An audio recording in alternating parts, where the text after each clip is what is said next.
Hey guys, welcome to the Beer Temple. I am Chris Quinn. Today I've got a very interesting beer here. I am excited. This is one I've been looking forward to doing for a while. This is a Belgian ale aged in a peated Irish whiskey cask. So I'm really kind of considering it almost like a Scotch barrel-aged beer. The brewery is the Dochter van de Coronaar. It's Dutch. It's from Belgium, right on the border by Holland.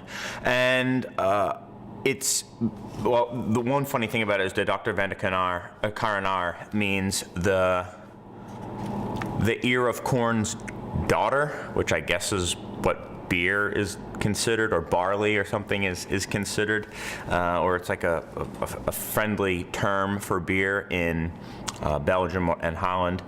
And I thought that was kind of cool. I thought the packaging looked neat. Barrel-aged stuff is very popular right now. And also, I don't like a lot of Scotch barrel-aged stuff. You don't see a lot of it here in America, but a lot of, or being produced in America. It's more of a European thing. You see some from Scotland, like Brewdog does several that are decent.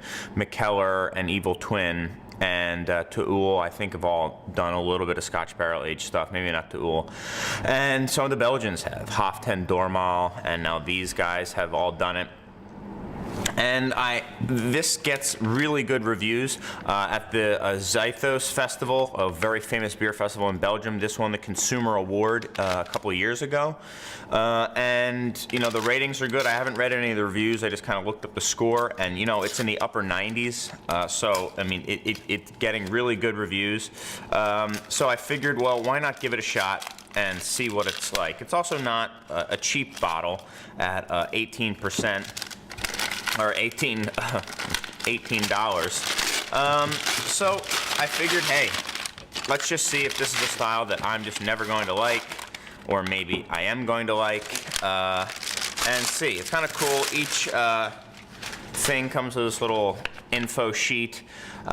Gives you the gravity, so it's 10% alcohol. Each one is individually numbered, so this is bottle number 5557, and it was bottled in November 2011, so this, I think, would then be the batch that won at the Zythos Fest. So that's kind of cool.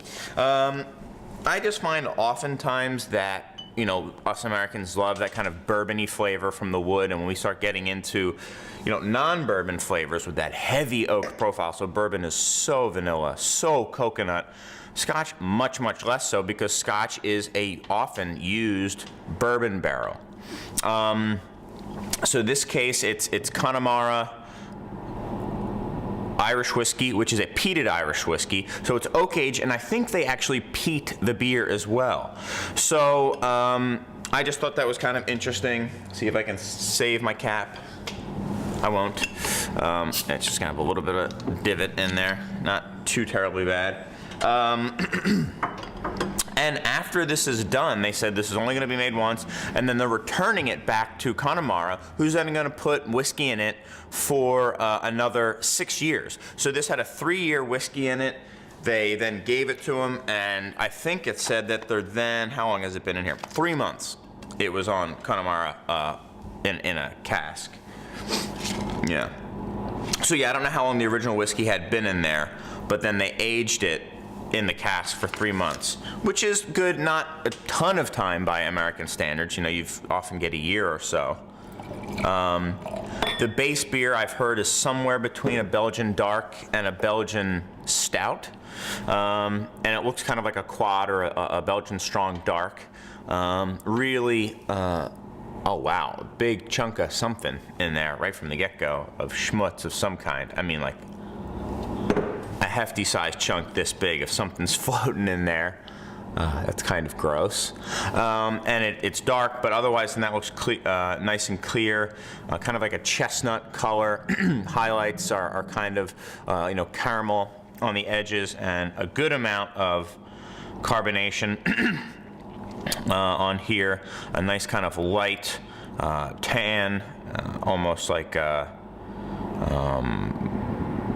almondy colored foam to it. A nice mild peat, so it's not an over the top. It's not like you're sticking your nose into a bottle of Lafroig. You also get a lot of that kind of nutty, like chestnut. You get some wood character from it, but like a grainy wood, not a coconut wood, not a char of the wood, but the actual wood itself. Certainly some smokiness. I mean, smokiness is one of the more prominent things you're getting on the nose here. And that earthy peatiness as well. Not a lot of fruit. Certainly no hop character that I'm detecting. But like a smoky, earthy, nutty character to it.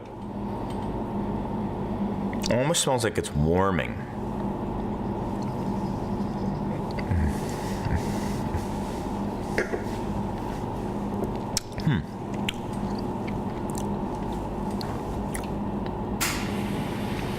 Really nice. Lighter bodied than I would think for 10%. It's pretty light in the body. The alcohol is hidden pretty well.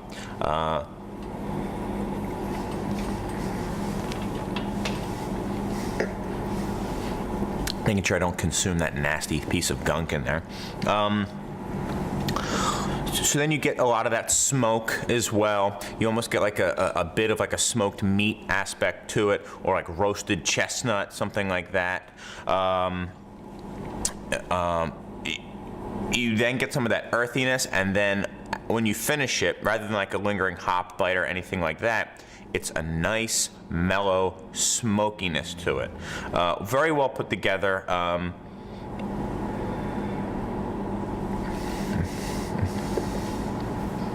I mean, it's light body, but there is still some creaminess to it. It is, a medium to medium light bodied beer.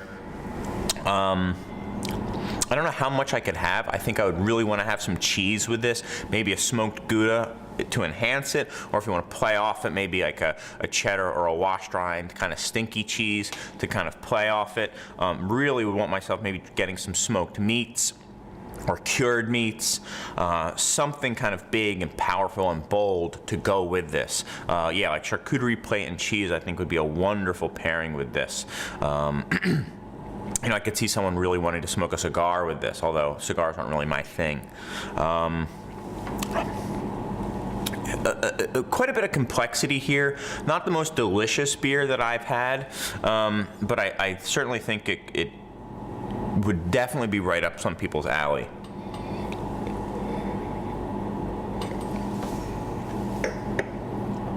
Whatever this is, it is foul, dude. It's like a piece of brown, like, gunk. That's really gross. Ugh. Anyway, I'm gonna go, a 90 with this beer. I think it's solid. I think it's well put together. It's not absolutely one of my favorites. I just don't think I'm a huge fan of these Scotch or peated Irish whiskey, if you want to call it, beers. This is as good a one as I can remember having, though. Very nice. I like that smokiness. Maybe I would even want to pull it down just a bit and have some of the underlying nuttiness of the beer pop through a little bit more. But that said, I think it's a pretty good interpretation of what can be done. Yeah, so 90 for the Dochter van de Canard, aka the Daughter of the Ear of Corn. This is their Embrasse, which has been oak aged and peated at 90, 17.99 at least here at this store. Definitely worth a shot if you see it available and you think this is something up your alley. I would say give it a shot. But would you lose sleep if you never had this beer? No. I wouldn't anyway. But always interesting to try new things, guys. Thank you so much. That is about it. Please keep the comments coming in on the website. And thank you so much for all the emails and the reviews on iTunes. If you do like the show, I love to see it. If you guys could rate us, if you think we're a 5, that'd be great. A lot of people do, and I always appreciate that. And if you could leave a review, I appreciate that very, very much as well. Thank you guys so much. That's all for now. Until next time, I've got some great peated beer to drink, and hopefully you do too. Have a good one.